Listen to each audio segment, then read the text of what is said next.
You are doing everything right, and it is still not working.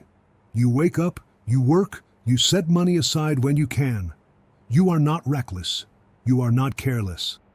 And still, at the end of most months, there is that tightness, that quiet pressure when the numbers appear, something always slipping, no matter how carefully you hold it.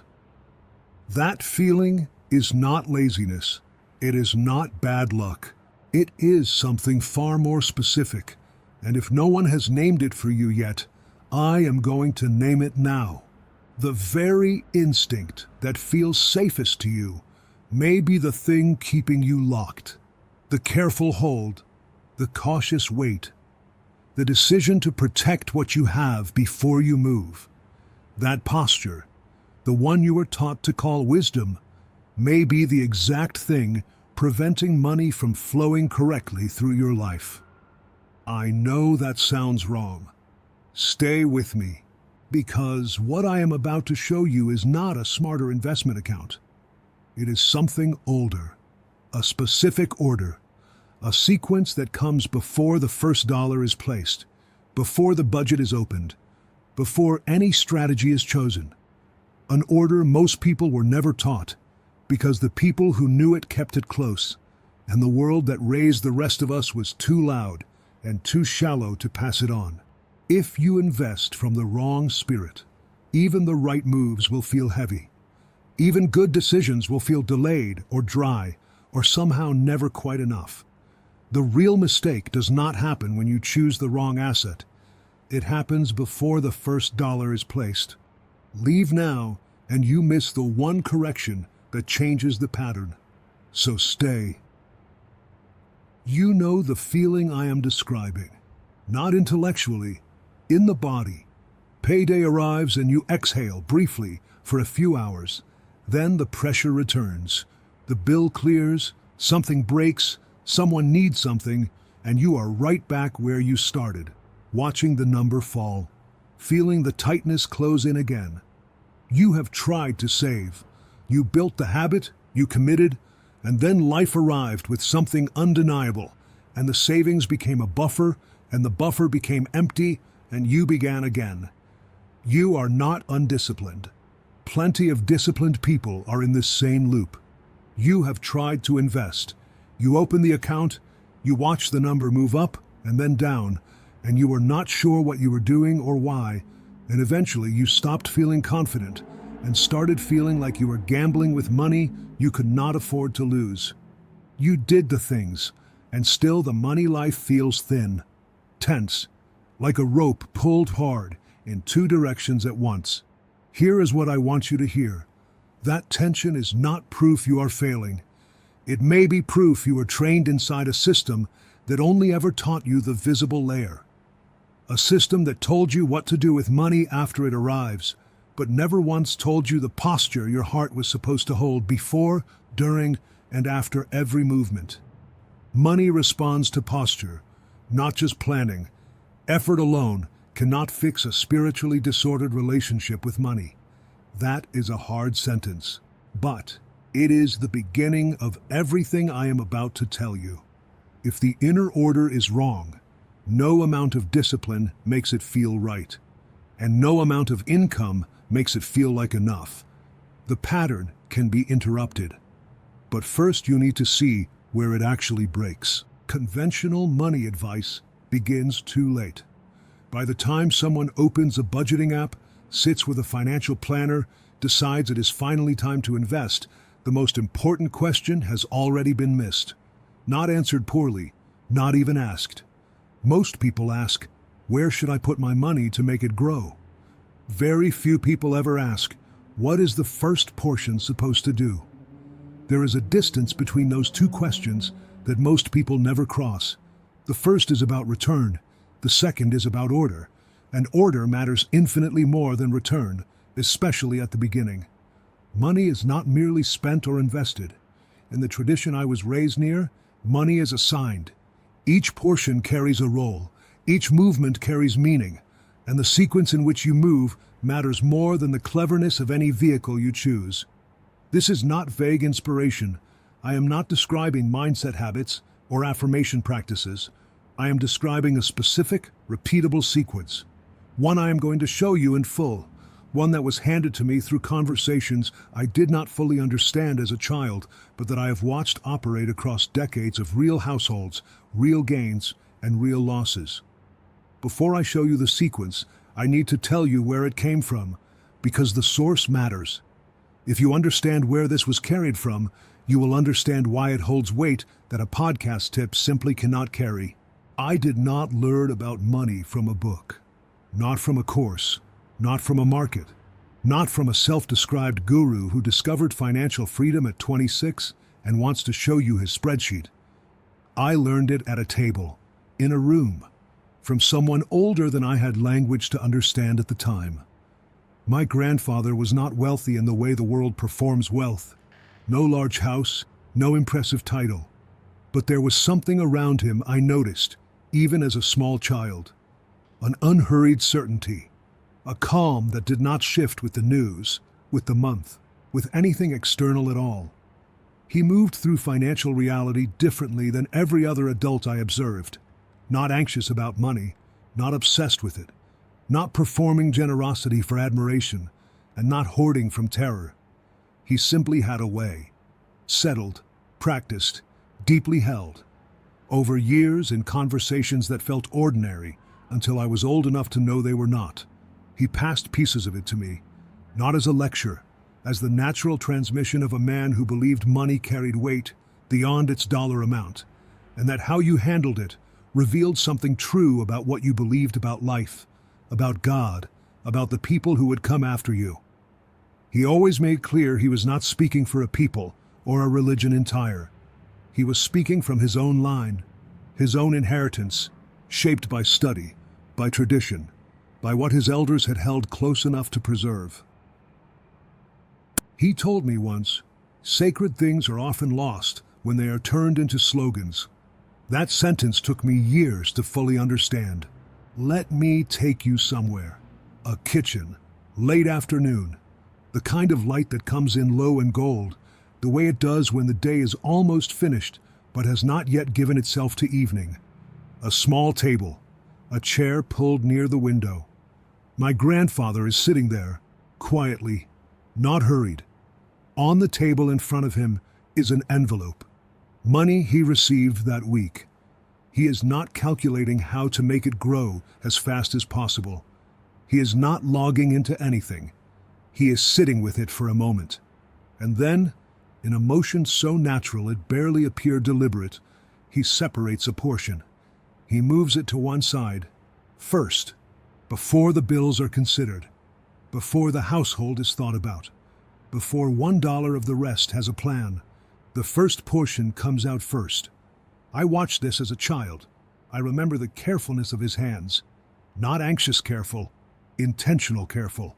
The way a craftsman handles something that deserves attention. I asked him about it later. He said, "We do not begin with fear.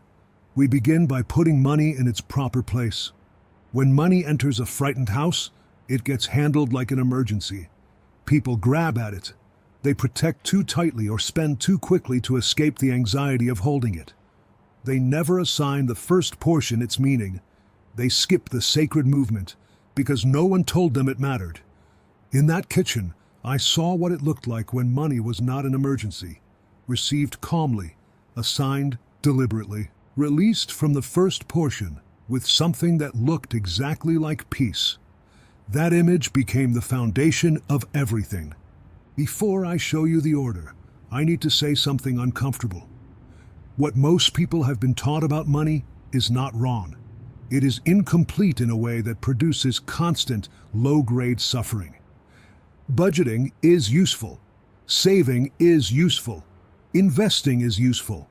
I am not asking you to abandon any of those things. But the system that taught you those things was obsessed with control, with accumulation, with optimization, with the urgent question of how to make the number grow as efficiently as possible. It taught you what to do with money after it enters your life. It never taught you how your spirit receives it. It never addressed the posture you bring to money, the inner condition from which you save, give, invest, or protect. And so people learn to grip, to compare, to chase, to hoard from trauma they have never healed. Visible tactics without inner order produce constant anxiety. Even when income rises, I have watched people double their income and feel no freer. I have watched people read every personal finance book written and still feel like money is hunting them. I have watched people follow every correct step and still feel spiritually dry and quietly desperate. More information did not help them because the inner order was still wrong. You cannot optimize your way to peace. You cannot hustle your way to freedom. You cannot save your way to abundance if the spirit holding the savings is a terrified spirit. This is where most people get it wrong, not in the choice of account, in the order beneath the order. The false map has been used long enough. Now let me show you the real one.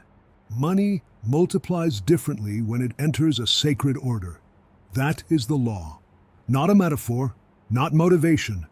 A law I have watched operate across different personalities, different incomes, different family histories. The mechanics of the investment matter far less than most people believe. What matters first is the condition of the hand holding the money before any investment is made. Most people hear the word investing and think that is where the wisdom lives. That is the move. That is the intelligence. But investing is not the first act of wisdom. Ordering is. Here is the sequence, the exact order, the one shown to me in pieces over years. The first portion is set apart before anything else is touched. Not after the bills are paid, not after you see what remains. First, the very first movement of money that enters your hands is a release, a giving, a portion consecrated to something beyond your own survival. This is not superstition. It is not a transaction. Giving comes first because giving is the act that breaks fear's grip before fear has time to settle in. When the first thing you do with new income is separate a portion for generosity, for something life-giving, for the support of what is sacred or good in the world, you are making a declaration. You are saying, "This is not my oxygen. I am a steward of this, not a slave to it." The second portion stabilizes the house. Pay what keeps life honest and intact. The obligations that, if ignored, produce the kind of disorder that makes clear thinking impossible. This is not glamorous, but stability in the house is the ground on which every wise decision stands. The third portion builds reserve, quiet safety, not hoarding, not worshiping a number in an account as though the number itself will save you. A reserve built from stewardship, not fear. Enough to move with freedom when unexpected things arrive.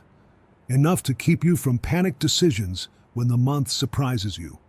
The fourth portion is the seed. Only now do you invest. Only after the sacred release has happened, after the house is stable, after the reserve is growing, only then does the investment go in. And when it enters from that order, it is planted by a different hand. A hand that has already given. A hand that is not trembling. A hand not secretly hoping this particular move will fix the deeper anxiety that money was never designed to fix. The fifth posture is remembrance. After you plant, you release the obsessive need to watch. You do not check compulsively. You return to gratitude. You stay in the posture of a steward, not a drowning man watching in terror to see if the rope catches. The order is this: give first, stabilize, reserve, seed, then release. Every dollar need not be perfect immediately, but the order must become the governing pattern. Now I need to warn you. There is a version of what I just told you that will not work. And the failure is never in the steps. It is always in the motive behind the steps. This is not magic. It cannot be manipulated. The moment you try to use it as a mechanical trade with the universe, as a shortcut with spiritual packaging, it produces nothing, or something that poisons slowly. I've seen people give the first portion with resentment, releasing money they needed while quietly furious. That giving does not free anything. It deepens the bitterness. I have seen people invest to prove something, to become someone their family would finally respect. Investing from vanity is not planting from peace. Ego is a poor farmer. I've seen people hoard from a childhood wound that taught them everything would eventually be taken away. The reserve grows. The peace never comes because the wound is still in charge. I have seen people give publicly, performing generosity so others would notice the act. The performance poisons the gift. I have seen people give and then immediately recalculate, walking the act back in their minds, wondering if they gave too much. That regret dismantles the very thing the giving was meant to build. I have seen panic investing, money moved in fear, because the market is climbing and someone is convinced they are being left behind. That is desperation, not planting. Desperation narrows perception. It closes the field of clear sight.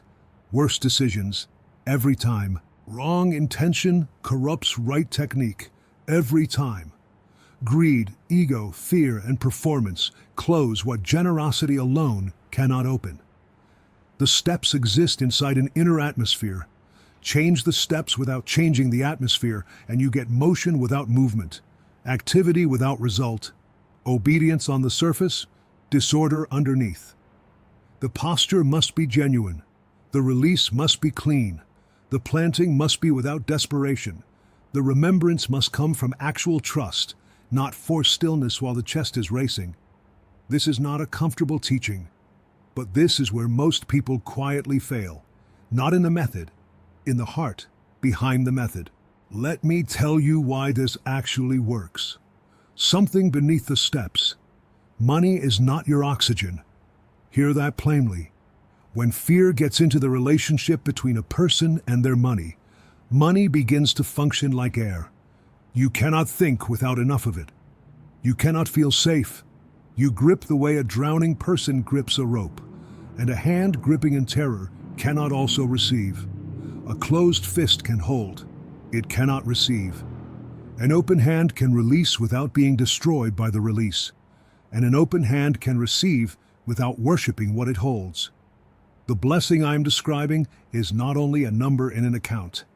I have watched people with growing accounts and no peace in the house, whose children were anxious, whose judgment was clouded constantly by the low hum of financial fear, even when the finances were technically improving.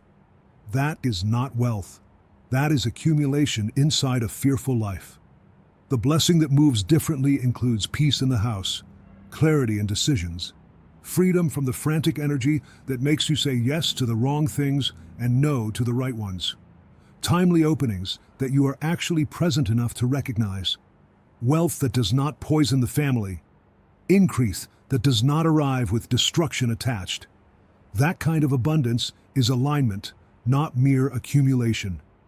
I have watched people shift. Not overnight, not with fireworks. I have seen a face change before the bank balance changes. I have seen households become calmer before the income visibly improves. I have watched investments made with patience, without the frantic energy of someone trying to rescue a situation through a single decision, perform with a steadiness that panic-driven investing never produces. I have watched opportunities appear after order was established, openings that were probably always present but could not be seen clearly through the noise of fear. What I am showing you today is the first gate. There are deeper layers, questions about timing, about household agreement, about protecting increase once it arrives so it does not erode through ego or comfort. Those layers exist, and I will return to them. But you cannot go deeper until the foundation is in place. Stay near this kind of teaching, not from dependence, but because there is more that belongs to you. Now let me close by speaking over you. Money is not only counted, it is ordered, and the order reveals the condition of the heart and shapes the life that follows. Seed must not be planted by a terrified hand. Generosity is not loss. It is the act that loosens fear before fear closes the hand. Stability in the house is not a small thing. It is the ground on which every wise decision stands. Reserve is the dignity of a steward who refuses to be forced into panic. Investment is not rescue. It is planting, with patience, from a hand already in order. True wealth includes peace. It includes the dignity of a house, not constantly at war with itself over money. It includes future generations, protected from the chaos that comes when a family's relationship with money stays disordered long enough that the disorder is mistaken for reality. I am speaking peace over your house, wisdom over every decision that enters your hands, freedom from the fear that told you to grip when you needed to release, provision that is clean, hands that are disciplined, abundance that does not disappear as quickly as it arrives. If something in what I shared today has landed somewhere real, leave one phrase below. I am learning the order. That simple declaration means you are no longer operating from the old map. You understand that money is not only managed, it is ordered, and you are committing to learning the sequence as a living practice, not a one-time lesson. Stay near this teaching. There are deeper layers that belong to you. May what enters your hands find its proper place.